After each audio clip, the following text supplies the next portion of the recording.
Hello and welcome to the Be Formless Flow Driven CEO podcast. I'm welcoming from Costa Rica, all the way from Costa Rica, Carlena Torrens. Welcome to the show, Carlena. I'm so happy to be here, B. No, me too. Me too. You are like, how far away are you from me? We spoke about this when we had a pre-show catch up of like last year. Like, it's kind of Oh like, my God, probably like 17-hour flight or something like that, and which I is just, so wild. yeah, I just want to have like a picture of your backdrop right now. Costa Rica is such a, well, I've never been to Costa Rica, but I've been to Central America and I know it's a beautiful part of the world. And how long have you lived in Costa Rica for? Been 4 years now. Well, It's years. been a long time coming. First time was 2005. Like that was the first time I stepped foot in a Yeah. beautiful country, but full time 4 years, which just sounds crazy. It went by so fast. Yeah. And you're going to tell us about that journey from because you were originally based in upstate New York and you then came to Costa Rica and you're the co-founder of Nature Ways Travel, a boutique agency you built with your brother, Kyle Torrens, to design intentional connection first group journeys in Costa Rica for executive teams, universities, and private groups. And the work you and your brother are doing, it focuses on crafting experiences that go beyond the itinerary. I love that. Sparking meaning, wonder, and real connection. And what a place to be able to do that, though. Like, it's just so kind of, it's just like this magic.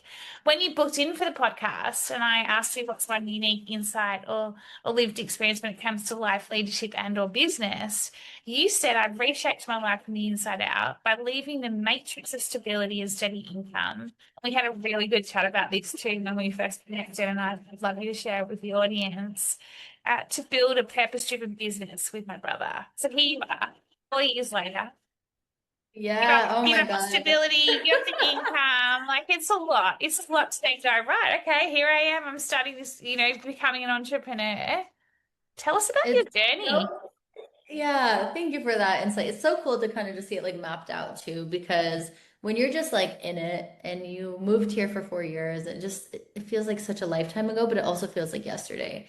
And it's funny because if you would have looked at me as a child, it would make sense. But I've never wanted to work for anybody. I was never a rule follower. I always had this bigger, I'm an Aquarius. I'm very much a dreamer and a visionary. And I never was a planner though. So when I started an agency with my brother, where logistics are the foundation of this company, everyone thought I was crazy. They're like, this is not going to last. I don't see it, but we can go a little bit backwards. So yeah, I grew up in Syracuse, New York, which does not fit me at all. I'm not a city girl. I hate the cold. I hate the snow, but Really? I did a, yeah, like icicles in my hair going to the bus. Hell no, that is so not me.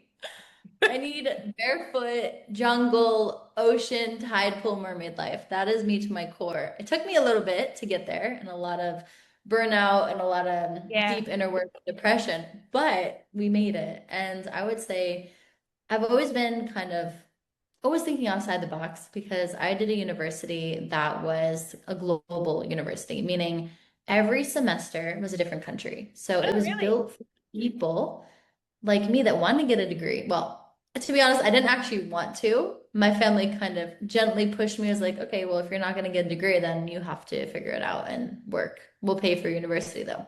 I ended up getting a scholarship, which is great. But it's called LIU Global, Long Island University. So based in New York City in Long Island, but there's a global program. And every semester is a different country. And now the first year was Heredia, Costa Rica, which is kind of near San Jose, like 45 minutes outside of the city. And when I was in Heredia, I've always loved Costa Rica, right? And I never really imagined myself living here or with a business, but there was some part of my heart and soul that was left there. And I didn't realize that until later on. So then I keep going and doing different internships, and I get to my last year of university and I get offered this incredible program, right? I was studying entrepreneurship, social entrepreneurship, and sustainability. And I got offered this position with Massimo Bottura. He's a Michelin star chef in Italy, and he does Oh, yeah. amazing, amazing work. Tell me about this. Yes. It's Yes. called, yeah, it's called Food for Soul.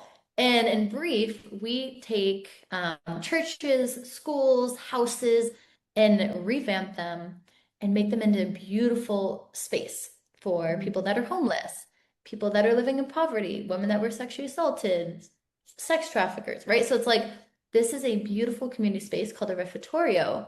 And it's a place for people to have a belonging. It's a place for people to have Michelin star meals, but not have to pay those prices and those deals. Mm. And it gives them a place to really find themselves. And we give vocational training. So I got offered officer of partnerships right off the bat. I was an intern and then they hired me right off the spot. And I'm like, damn, like, are you kidding? Someone that was just traveling the world, right? And I was like, okay, this is exactly why I did this university. And then I got this position. It was in Brooklyn. And I was living in Brooklyn in an apartment with like five other friends. Disgusting apartment, keep in mind. There's like rats all over. Like you're on a I student could budget. imagine. Yeah. Ugh, yeah. Disgusting.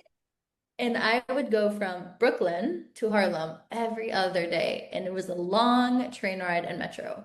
I was the only, probably very few other people of color, so like Yeah. I was the only white girl and getting catcalled all the time. But once I was in the refectorio, it was being built. I was part of like the actual project management aspect of it and finding donors, finding partnerships. It Amazing. was fulfilling. It was so fulfilling. And to get a job right during university, right? I was in my capstone semester writing my thesis, like an 80-page thesis about green startup accelerators, and then getting a job that's like social entrepreneurship, sustainability, impact-driven work. I'm like, yes, I landed. This feels really good.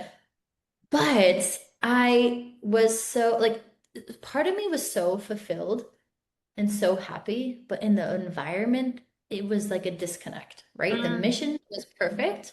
The environment was so not me. I was like a little peg trying to fit into a star, and I was like, it just wasn't working.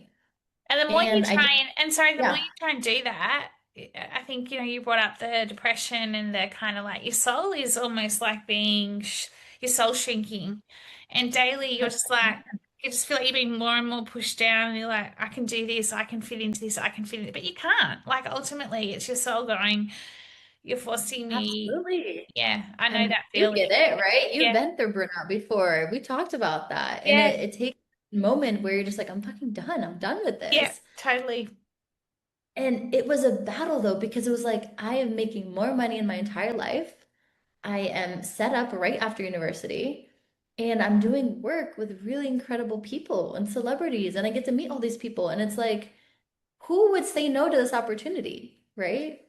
And then something happened in my life where it just like put me at the surface of a decision. Like it was right in my face. My brother got into a slight motorcycle accident and it really showed me. I was like, I want to go down to Costa Rica. I want to be with my family. I want to be with my brother. I want to move. I want to work remote.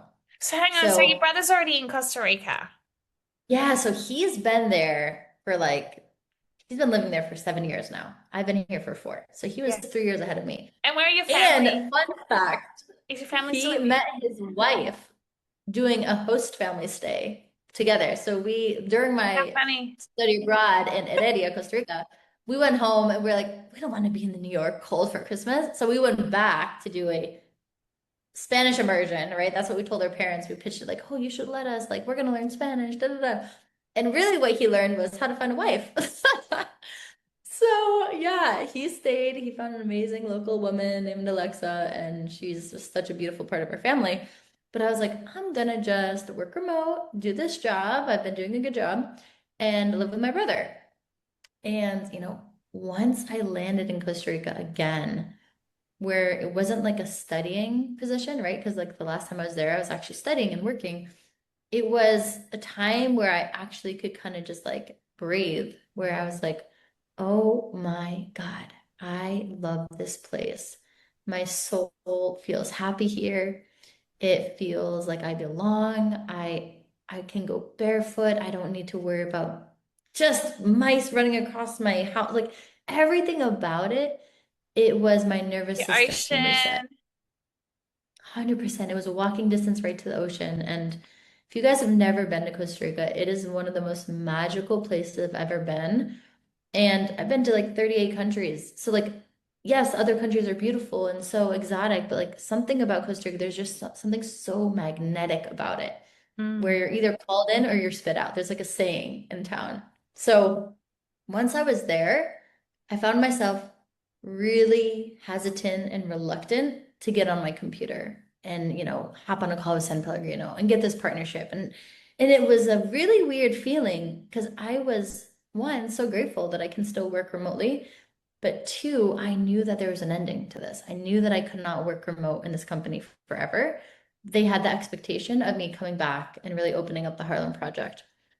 And, 2 weeks went by. I was still showing up, obviously doing my best. And, my boss called me and she was like, hey, like, we really need you to be in person. And I was like my heart literally went to my stomach. I was like, what?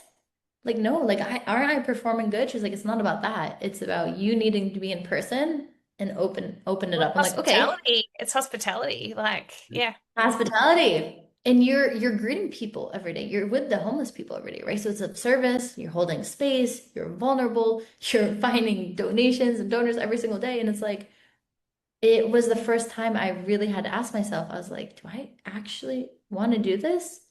What is important to me? All right. And I was in New York where people had that hustle mentality of like, pay the bills, have that high rise apartment, go to Soho. Like, that's the goal. That's the end goal to have that high rise penthouse in Soho. And I was like, but is that my goal? Fuck no, it's not. That is not me. You know Right? what used to happen to me, like when I used to think about that, like in burnout, like when I was not in burnout, but close to, and I didn't realize, was just like, Yeah. no, it's sorry, it's since it's happened. I go, but then you die.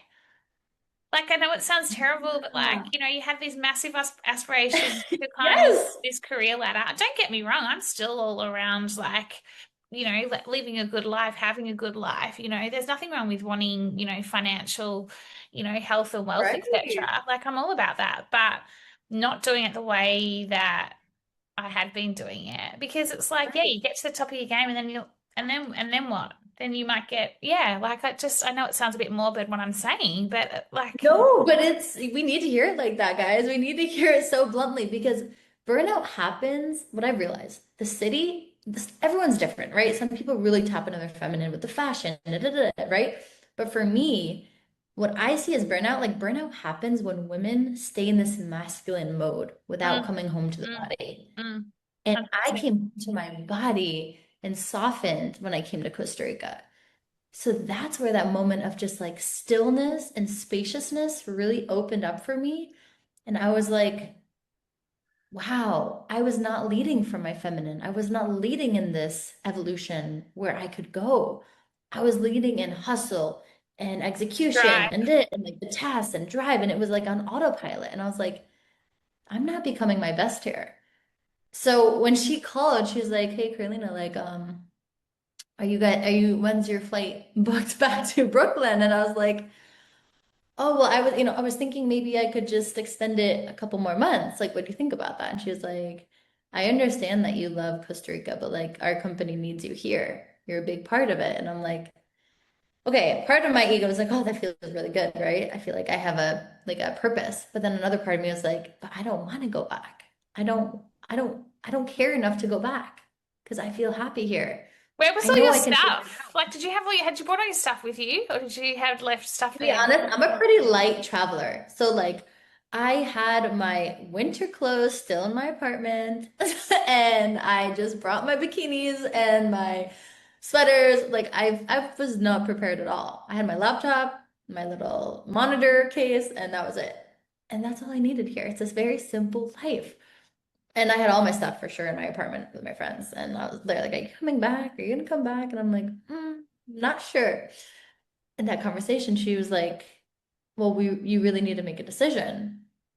And like that was the part I was just like, why can't I work remote? Like, why can't I just stay Yeah. here in a place I'm going to actually perform better if I'm in a place that I love? And but then the other part is like, as a boss and as a leader in this company where we're expanding, like she was going to go open a place in Geneva, Switzerland, right? The repertorials all around the world. She was like, you were going to be the project manager for the Harlem project. Like I was about to leave. So they were putting all this responsibility on me, and which is a beautiful thing. You want that in a company. You want a company to feel that. But I was like, I don't think I can come back. She's like, well, you really need to think about it because we can get you an apartment in Manhattan if like we can share one. I was gonna get one for myself. So when I'm traveling back and forth, we can just do that. It's like a 2 or 3 bedroom. What do you think about that? So you don't have to be from Brooklyn and go to Harlem every day. And I'm like, that's really nice. And she's like, what if I increase your salary? Like they were really trying to work with me. I'm Oh my just like, gosh. Yeah. that's when it kind of clicked in my head. I was like, it's actually not about that. It's not about the apartment. It's not about the money. It's not about the salary. It's about where do I belong? Where does my feminine erode from? Energy. Yeah, Yeah. where's this energy coming from? And that was, I didn't even have to think about it. I knew I was going to, right? Just to give her that space. But I was like, okay, Joe, like, I really appreciate that. Let me think about it for a week. She's like, okay, but we need to have an answer soon. And I'm like, okay. Do you think she got the And vibe? Do you reckon she knew that what you were going to say? yeah, I think she did. And that's why she was like, we need an answer by the end of the week. And I'm like, and part of me wishes I just told her right off the bat. But another part of me is like, I should just sink into this decision. I've been known to be impulsive, right? So that's like a rewiring in my head. There's a story in my head. I love being impulsive. Let me just say that. I don't think we have the right reputation of impulsivity. It's like we're fast to make a decision. I don't need to think about it so much because guess what? Worst case scenario, you learn something. I'm okay, right? Like, what is the worst case scenario if you make a decision, in quotes, you regret it? You don't regret it if you learn Yeah. something from it. Yeah. Then you pivot. So I've never seen the world in a pessimistic way. So I was like, I could have made the decision right there, but I was trying to do what, we should do and give it some time to think. And so I did, long story short. I told her, I was like, listen, I really appreciate this opportunity. I will continue giving you that 1 month and then I will be done. And she was like, okay, that's really such a bummer. If you change your mind, let me know. Okay. Finally, the day came and I was done, and I felt such a relief, so much liberation, and then panic. Right? So it's funny when you go unemployed, it's like for the first 2 weeks, you feel free, feel liberated. You're like, oh my God, I can conquer the world, or I don't have to show up to meetings. Like, yes, but a What's part of me in my next? design, yes, exactly. But you get it. It's like I'm a generator. I need a mission. I need a goal. And I'm like, well, what am I working towards? Like now I'm just now I'm just a bum And your in parents, Costa I was Rica. thinking that, and your parents are probably going, what is going on? Everyone's like, you're still Yes. in Costa Rica. How old were Yeah. you at They're this like, what point? are you doing? What? That was like 5 years ago. I'm about to turn 26. Okay, So you're such a baby, yeah. So and yeah. such a gen like it's such a like interesting because like when I was 26, like I'm double your age, like I'm 48. And Yeah. like I'm more than double your age. And yeah, it was just like you've got to work, you've got to do this, you've got to do that. And I think because it was ingrained in me, like you work hard, you get to this and then you get to this next level. Yeah. And so I hit my burnout at, like I'm 3 years out of it now. But yeah, I love that the generation you're in that you're just going, no, like I'm not doing that. And as scary as it is. Anyway, keep going. Tell us, yeah. Yeah, it was actually terrifying because I had like a breakdown when I called my dad, and he's an entrepreneur. So like I've always been around people that have been like doing their own business and kind of beating to their own drum, right? And I love that. But I was like, oh my God, like I knew I didn't make the wrong decision. I knew I made the right decision. It wasn't that. It was just like, oh my God, what am I gonna do? I'm living with my brother. I can't live with my brother anymore. It was just like panic. He's like, okay, well, go get yourself an apartment. You have plenty of money. You have plenty of money, Carlena. You have more than most people at your age. And I'm like, okay, but then what I'm gonna do is like just go get yourself an apartment, go get your own space. And my mom's like, you're gonna be fine. Like you're gonna figure it out. You always do.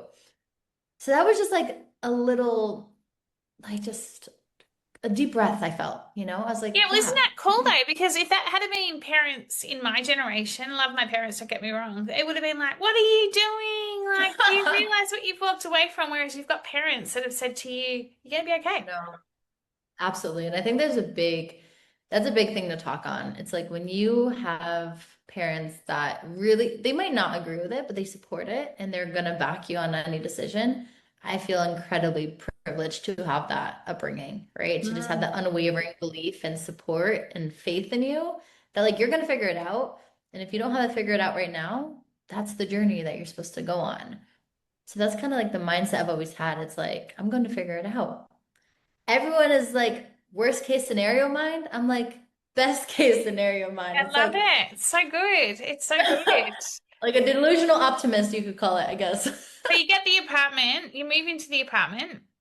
Yeah, I love it. And then I start with side hustles. And the reason for that is because when I was looking for an apartment, there's such a gap between like someone that's looking for a $7,000 a month apartment versus someone that is looking for a $2,000 a month apartment, right? And I was like, damn, why is it so hard to find a long-term rental here? And I started reaching out to like locals that have really beautiful apartments that just don't have access to WhatsApp groups or don't speak English, so they can't post on Facebook or Instagram or whatever chat it is. And I was like, hey, like, are you renting out your apartment? Like, I'll pay you 3 months up front. Like, what do you think? And they're like, oh my God, like, yeah, that's more than I ever expected. Then a light bulb moment came in because there's other people coming to be like, oh my God, like, where did you find this apartment? I'm like, oh, well, this, and this. They're like, can you help me find one? And at first I was just like helping them, right? And then someone else asked, and I'm like, I should just be charging right now. Yeah. Like, I'm like, I mean, I don't have a job right now. Like, let me get a, like a little percentage, right? So then I'd work out a deal with a homeowner, somewhere local, somewhere expats. And I was like, hey, like your budget, you want $1,000 a month. This person has a budget of $1,500 a month. I'll get a $500 a month buffer every month. That's my commission. They're like, okay. So I was like, whoa, this is so cool. Like I was just doing nothing. I was like the matchmaker of the town for long-term rentals, right? And then I was chilling and I was like generating like what? Maybe it was like $1,500, $2,000 a month, just like right off the bat. And they're long-term rentals be. So it's a year-long lease. And I was like, oh my God, this is why I'm not working. I'm not working for anybody ever again. And then my parents were like, how, where are you getting this money from? Like, I was like, oh, well, I'm just helping people find long-term rentals. And then I create a budget group chat. So on WhatsApp, there's now like 1,500 members in it, connecting people with rentals. And now it's more of just a space that I Are hold. you Like, still I doing don't it though? Like you still, have you, Yes and no. Like I do three houses that are more higher end. So like I have people looking for houses that are like $7,000 a month, $8,000 a month, yeah. not in the budget realm, but like I started there. Of course I'm gonna like hold that group to their standard, you know? And I just saw such a gap in the market. And I was like, oh, this is so cool. Then after that, Kyle and myself, that's my brother, he was like, we should do this. We should do property management. Like, you're already doing long-term rentals. Let's do property management. So we started that for a little bit and we found out really fast that sucked. Like, one, I hate maintenance. I don't like when people are late. So maybe that New Yorker is still in me a little bit, right? So we signed 7 houses within probably a month though. Oh, hi Kobe, my little dog coming in. And so yeah, we signed up 7 houses and they all agreed and they're excited. And like let's say like the faucet broke or the AC stopped working and I would show up to the house at like 2 p.m. when we agreed and they'd show up at like 2:45. I'm like, oh my God, Yeah, for like I Costa have a Rica whole time, day right? of Like, appointments. isn't it Costa Rica time? Like, I remember when I was in Nicaragua and it was Nicaraguan time, and I was like, they'd be like, yeah, the bus is meant to come 2 hours ago. They're like, yeah, but it'll come when it's ready. Oh my gosh, how cute. Um, Mally Bob would like, he sounds, Yeah, he it's sounds, called Tico time. You know, like a lot of islands call island time. It's called Tico time here because local Costa Ricans are called Ticos. So it was 100% Tico time, and I was not about that right now. Or they didn't even show up, B. Like I would wait an hour and a half, and I'm like, "Hola, like, ¿dónde está? Like, ¿vas a venir?" And they're like, "Ah, lo siento, my motorcycle broke down." I was just like, excuse after excuse. I'm like, "All right, I can't do this." So we tried it for probably a month, and it was just a mess. It was so annoying. And then we had a family friend call us up and they're like, hey, like we heard that, you and your brother live in Costa Rica. Could you plan a trip for us? And okay, a little backstory on this. I am someone that would just like travel at the seat of my pants, meaning like I would just book a flight maybe a night before and show up and figure out the accommodation or Airbnb on yeah, the I'm the plane. same. I'm actually still the same Yeah. like that. Like, yeah. Okay, V, we can travel together then. Yeah, I'm not a planner when it comes to traveling. I can't think of anything worse. And I think it's because I've always been so organized. But when it comes to, look, I'll make sure I've got the first night. But I'm the sort of person that I'm on the flight on the way to where I'm going, and I'm like, oh shit, I haven't got my accommodation booked yet. Where am I going to stay? Right. And it doesn't stress you out, right? It kind of like frees you in a way. Yeah, because you get to chill. Right. Yeah. Right. So, okay. So picture that mentality, right? In terms of travel. Kobe, Kobe. Tranquilo, mi amor. Tranquilo. So picture that mentality and then thinking about running a travel agency or planning a trip for someone. So it's like, it's very contradicting, right? And I'm like, I don't want to do logistics. I don't want to have an itinerary. Like, itinerary stress me out. So, okay, now flash forward. And we're now creating an itinerary for a family friend for like 2 weeks around Costa Rica. And it was so freaking good. Like we had the hidden gems, we had the local restaurant recommendations, we hooked them up with a quad, like different parts of Costa Rica, and we're like, wow, that was really cool. Like we were really good at it. Then a referral happened, right? And Kyle and I worked really well together. And then a referral happened, and they're like, "Hey, can you do this? Like, we'll pay you." And I never even thought about charging because I was kind of just chilling with a rental business right now. Like, I was making good money, and I had a lot of savings, right? So I was still kind of in this like period of like exploration. Yeah. And they're like, "Hey, like, we'll pay you $1,000 to plan a trip," and I'm like, "Sure, right?" Like I said, "Okay," and we did it perfectly. And then they sent another person, and then Kyle was like, "Carlena, we should create a company." And I'm like, oh my God, yes, but what is the company? He's like, we're a travel agency.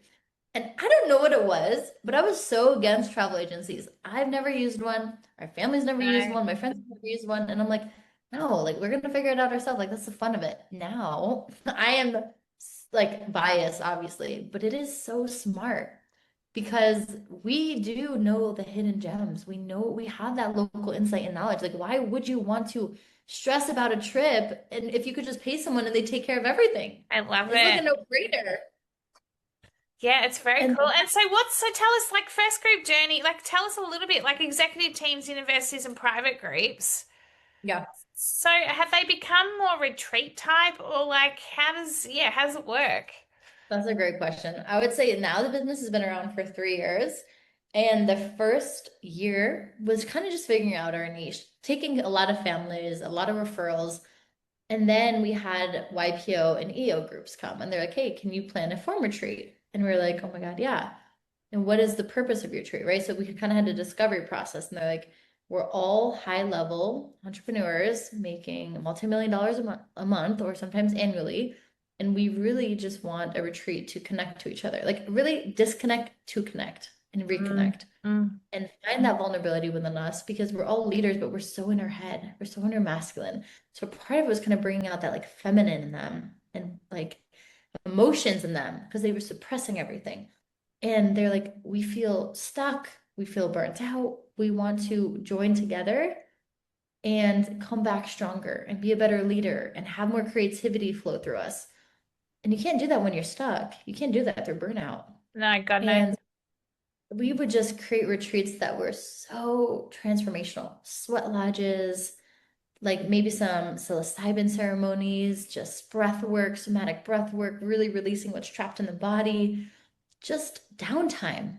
That was a huge one, like actual stillness where they did not have their phones or computers, No, where they so really could not go online and work for once. That was first time ever. And like it would be like a 4 or 5 day retreat and they would have to talk to each other. They'd have to do all these different exercises and experiences and go inward. That was like the first time to really go yes, inward like and the really inside out balance transformation. themselves. Were you facilitating you and your brother or were you getting like because this is also new We, again, yeah, yeah, right? yeah. No, we would find the best facilitators for that. Yeah, I don't do that. I create those journeys the and place people experience. where they're at. Right. Yeah. So like there's someone specialized in somatic breath work and cacao, right? So they'll go here. Someone's really good at sauna healing. Someone's really good at sweat lodge. So like I'll create the flow and agenda, I love it.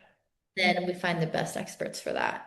And I have been like, it's just so fulfilling in a different way, to really just find these executives that are so hardworking and deserve a break and they go back energized, you know? And does everyone talk about how much you've changed? Like you've transformed from the inside out? Like when they see you now versus what you looked like 4 years ago or where you were 4 years ago? Like, do you ever go Oh, back to New York now and everyone's just like, oh my God, like, or do you feel like you're having an out of body experience? Like sometimes I went back to a work thing, well, this was quite a couple of years ago now, and I hadn't been back. I'd left the company and I looked around. I was at this a friend's leaving drinks, and I looked around. Everyone just looked like completely soulless. It was like me having an out of body experience. And I was like really buzzy, and everyone's like, "B, you look so like different." And I was like, Vibrant. "Yeah, Oh my God. That is so beautiful to have that experience. Like, to be honest, I haven't really gone back too much, but I did see someone the other day at dinner, and he was someone that I met in my university, right? So he was someone that I met in Heredia, and I went to dinner with him last night with his wife and his baby, and he was like, and I asked him this question. I was like, "What do you think about me? Like, you met me at like this wild stage of kind of just like figuring it out." He's like, "You are the same grounded, free-spirited person, but you have so much more focus and like what did he say, elegance to you." And I was like, "Oh my God, that like just touched my heart." He's like, "You have so much more light and abundance, but you're still that free-spirited that no one can take away from you." And I was like that really touched my heart because it's interesting because I would say I was very much extroverted. I so I'm free spirit, but I still love my alone time now, right? Like I used to get energy from people. yeah, But now it's like I'm very particular with who my energy goes to. And it's not that I can't go out and salsa dance by myself. For sure I can. But it's not like I need people to energize me now. I can no, energize myself and then I'm kind of overflowing and I can, really collaborate with people in that way. And yeah, I would say I've grown a lot. And I think a big part of it is just removing myself from a situation where it felt like autopilot. I felt so depressed. I was not showing up as a good friend. I was not showing up for myself, neglecting routine, neglecting fitness, and I really, really went inward when I moved to Costa Rica. I love it. I love it so much. And tell us quickly about the Costa Rican lifestyle, like in terms of, yeah, what is it like? Like, what are your like? What's a standard workday look like for you? Yeah, no, I love that. So I would say I'm always doing so many different things, right? But I would say I wake up and I go to my friend's studio. Like the best part about Nosara, specifically Nosara, which is in Costa Rica, it's in Guanacaste. It is a beautiful community full of entrepreneurs, badass women, amazing men, families that left the matrix, right? They really left the matrix, whether it's in Europe, whether it's in New York City, Canada, and found themselves all here. It's like this thread that like connects us all. And we're all looking for wellness. We're all looking for longevity. We're all looking to build and scale businesses, but in a sustainable way and regulate I love it. our nervous system. And so days look like you just meet people everywhere that you know, and you give them a hug and say buenos dias and give them a kiss, and you go into a Pilates class. And then I go to my friend's coffee shop. So it's Aleo, which is an amazing studio. And then I go to Scarpetta, which is an amazing cafe.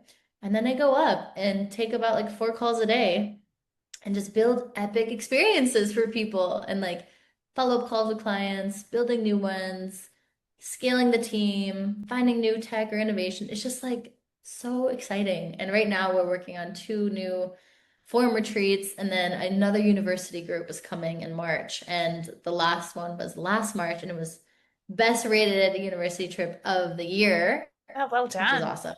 Yeah, And now they're coming back and they get to meet different local entrepreneurs and hospitality, sustainability.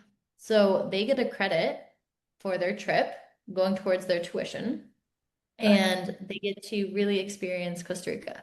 yeah. Oh my goodness. Like what? Like I want to just hop into the computer right now and come and hang with you for the day in Costa Rica because I think that when you're in environments where it is flowing. Like if we talk about if we think about flow states here, and you're waking up, you're powering yourself up for the day, like in terms of energizing yourself for the day.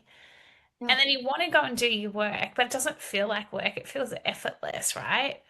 Like Yes. it's Yes. putting yourself in those environments and having those novel experiences and the ability to feel like you're part of a community, a collective where everyone has the same intention, Value and intention. values, purpose, Yes. and I just think that society at large, we need to like bottle that up and put it into into the world everywhere. It doesn't just have to happen in the places like beautiful places like Costa Rica because you're near the border, like it should be happening. And I think that, it's the ability, like you say, to be able to go somewhere and completely switch off and Like take, I had to die to be rebirthed in a way. Like my old identity that I thought was me had to completely die and go to the ground to be rebirthed into this version, right? And I think it's a continuous perpetual cycle of like being rebirthed, but like being okay with that,